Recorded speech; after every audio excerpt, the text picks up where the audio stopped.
I'm continuing the process of fermentation for some of my vegetables, and these were the ones that I actually just bought from the store, except for the radishes. I had some overgrown radishes, so I just cut them. And I did radishes one year in a fermentation jar, and they came out quite good. So I'm gonna tuck a few of those in there to use those up so they don't go bad.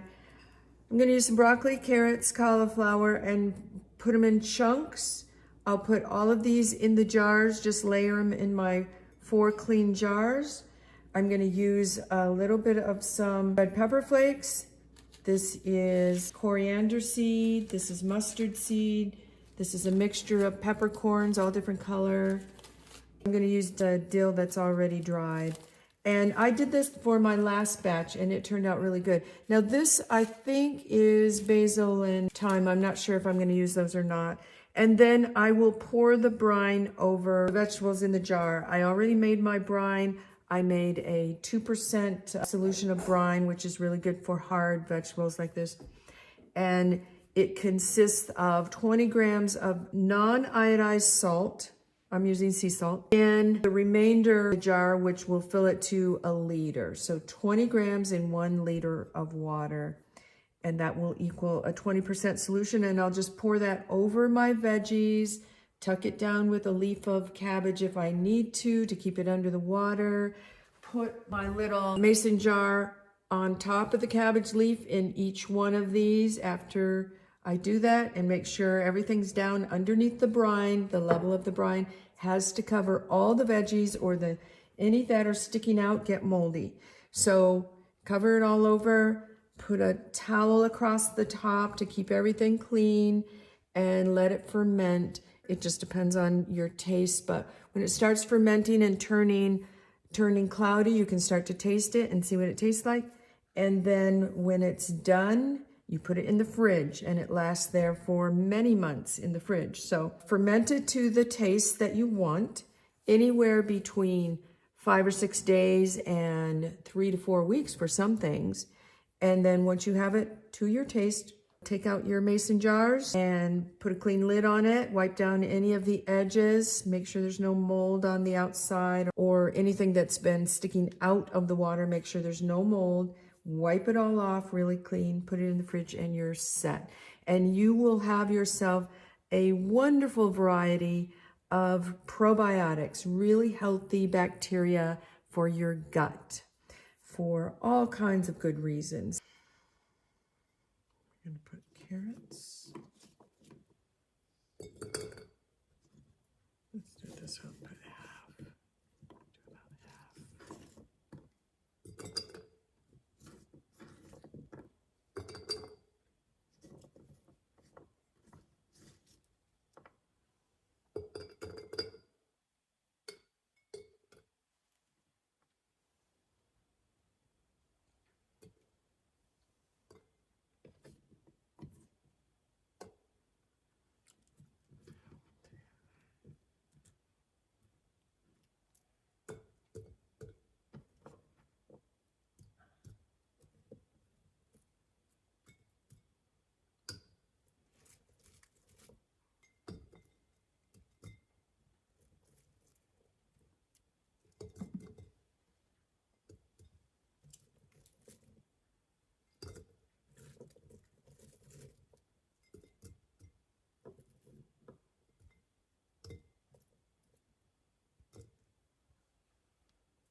Think about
I'm just going to do a pinch of each of these.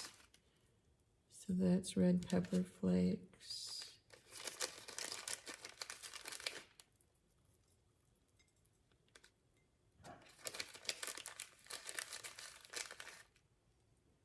At least a pinch.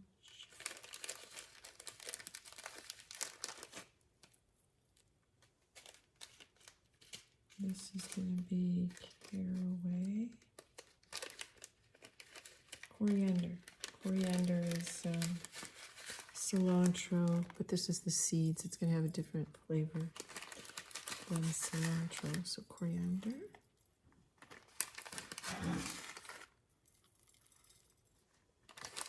And I just got these spices just from looking up how to make a pickling spice on the internet. So that was, this is going to be, that was coriander. This is mustard seed, a little bit different. Pretty. Mustard seed. This is yellow mustard seed, and I think you can find like black mustard seed too. I like the yellow a lot, actually. I like mustard a lot. Mustard is, by the way, a cruciferous vegetable, and as I was doing this, I was thinking about what a great arrangement of cruciferous vegetables here to begin with. Such a great nutritious blend of them, and then to have it in a fermented way like this, so nice. These are all different varieties of peppercorns. That'll be delicious. And of course, dill. I wish I said that last time. I wish I had dill that was fresh to put in it. But so I'm just, because it's dried, I'm going to put quite a bit. I love that dill flavor. It's really good. Really, really nice. So we'll just give a nice pinch in there. Nice bit. And we're going to put some more of these on the top. So, because actually, this is supposed to be kind of pressed down a little here, so we can get some more in for one thing, because it's kind of, there's a lot of air spaces here. So now we're going to start again, and we'll put another layer of the carrots. Carrots here. Carrots here.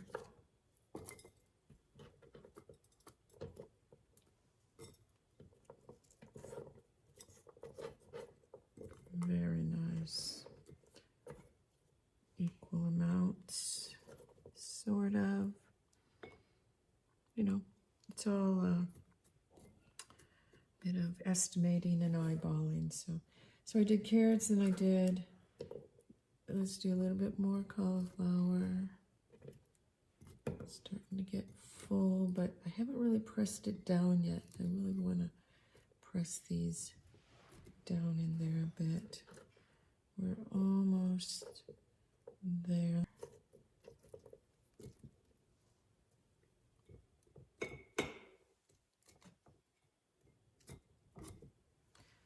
There we go. That's the cauliflower. It's getting a little tight here. Broccoli. Broccoli. It's interesting. I'm going to come out about, almost just about right here. Might have to ferment my radishes in another container. Get the rest of these in there. Let me press it down and see how much room is remaining, because I need a few more of the broccoli in there. I'll try it with my glass jar first. Okay, so that gives me a little bit more space. That presses down to about here. So it does give me a little more space. Put some more broccoli in there. Let's see how this one goes.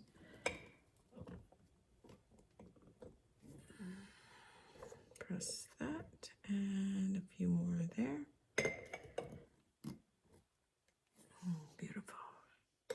pretty mixture. I don't know if you can see it, but it's a very pretty mixture. We'll take a photograph afterwards. But press this down.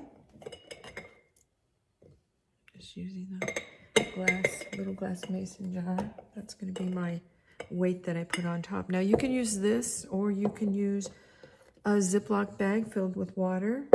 I just have kind of poor luck with Ziploc bags filled with water.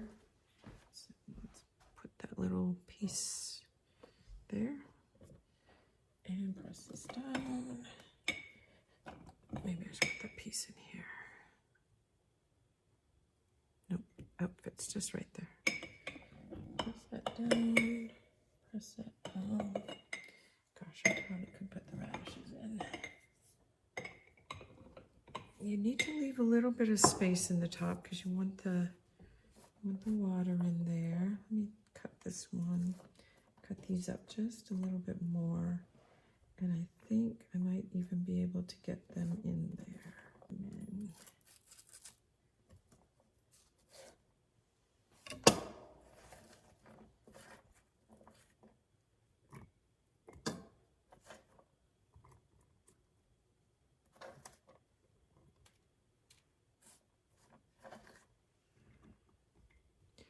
okay, so now what we need is a leaf of cabbage over everything.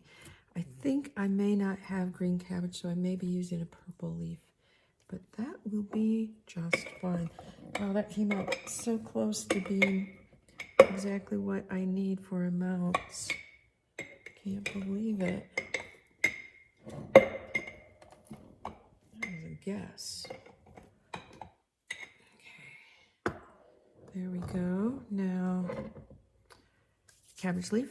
So what you see is just a leaf kind of like that, and I'm gonna put it over my veggies in that jar to keep everything down. So I have two, I need two more.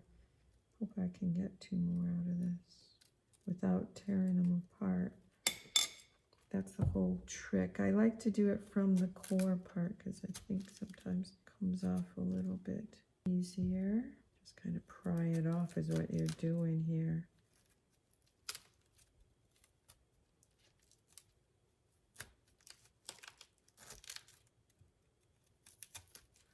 See what I can do. I'm going to open it up there a little. It shouldn't be that hard, but it's not hard. You just don't want to break it apart too much because you need a whole dome-shaped cabbage piece. That didn't work very well, but it might work. And there's a piece. Sometimes I do two together, and that will make enough of a barrier to keep things from floating up. And you know, there's no little pieces in here other than our, that was terrible, other than our radishes, and the spices sometimes float to the top, especially the dill.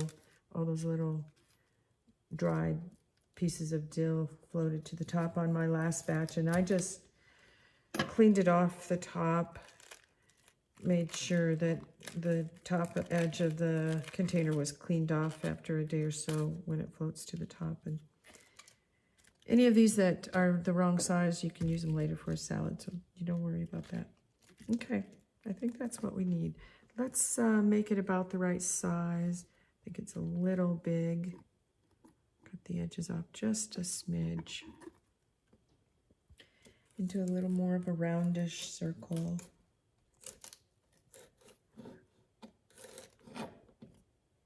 And no big deal.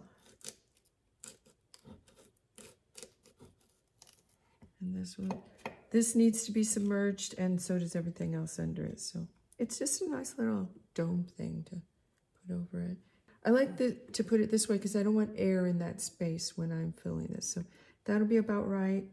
Let me do another one here. So it's about the right amount. And it's pretty good.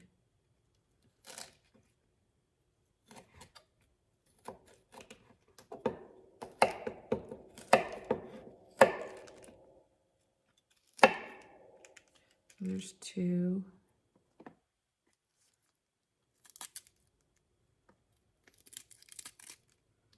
I sure. And then there's, let's do another one. Here's a pretty good one. I think I can get a pretty good roundish thing out of this.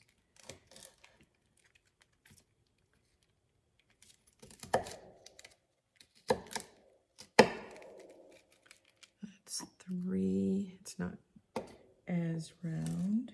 So 3 and, gosh, I think this one's going to need a little edge with it. So between these two, let's see if that works for us. Yeah, something like that. Together, I think it'll do it. There we go. Now, what we'll do is put the water next. So I've made up the 2% solution of brine. You can do it in warm water, but you just need clean, unchlorinated water. So if you have a water filter, or you can leave some water, if you have chlorinated water, pour it into the jar the day before with the salt, but leave it out so that the chlorine dissipates. And you can use it the next day, and the chlorine will have dissipated from the water. I'm gonna put it about to there because I still have to press things down. So let me do this for the next one. Wasn't sure how much brine to make, so I might be making a little bit more here. We'll find out. It's sometimes hard to estimate. Everything's gonna be pressed down. We're gonna top it off at the end after we put the jar in to hold things down. This needs a little more. I might have to make some. Actually, I have a feeling that's going to be just about right once we press everything down. But let's see. So this one here, oh, it's pretty with the purple in it, purple cabbage. I didn't see any other people who did theirs with purple cabbage, but I'm probably the only one. And I did read, though, that when you use purple cabbage, it actually, maybe it was the purple onions, turn white in the brine and everything. And I know also last year when I did the radishes, now see, everything's submerged there. I don't know if you can tell. When I did the radishes last time, they also turned white. So you couldn't even see that they had the red edges or the pink edges anymore. I'm gonna just tuck that in.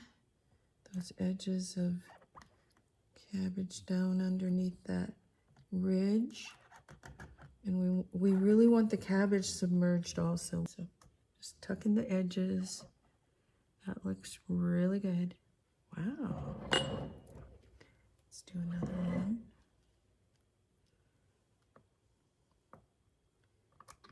Again, down in the center. Tuck around the edges. I don't think they're going to have any trouble staying under, you know, but I will put the, I'm going to use a spoon here. I will put the jar on top to hold it, but this is going to be so tight in here, it's going to hold it, I think. Just put that cabbage leaf a little. That's good. That's going to hold it nicely. And one more. Oh, that's the one that's 2. Let's put the small leaf underneath and the bigger leaf on top. I think that will hold it better. Because the big leaf is almost the right size. It's just not quite there.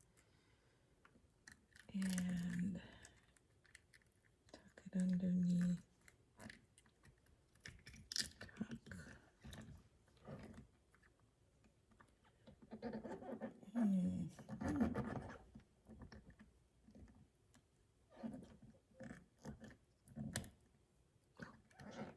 Just split my cabbage leaf a little. That's not bad. That's going to stay nicely. Oh man, that's good. That's good, actually. So I'll put my jar on top. These need to be clean jars. I'm going to just go ahead and wash a few, make sure they're clean right from the get-go here, and put this in, and then I'm going to make a little bit more brine to fill if it needs it once I put the jar in. I want it pretty close to the top, but I need to be able to put these in the cupboard. So you put them in a dark, cool place. And I used the cupboard last time because it was easier for me to keep track of them. So I'm probably gonna put it in one of my kitchen cupboards that's right here in the main kitchen so that I can just open that up every day and look at it. I could put it in the pantry, but I didn't have room from the bottom of the shelf to the top to put this jar on it. So that's why I'm gonna probably use my cupboard again. All right, I think we are done. Okay, everybody, happy fermenting.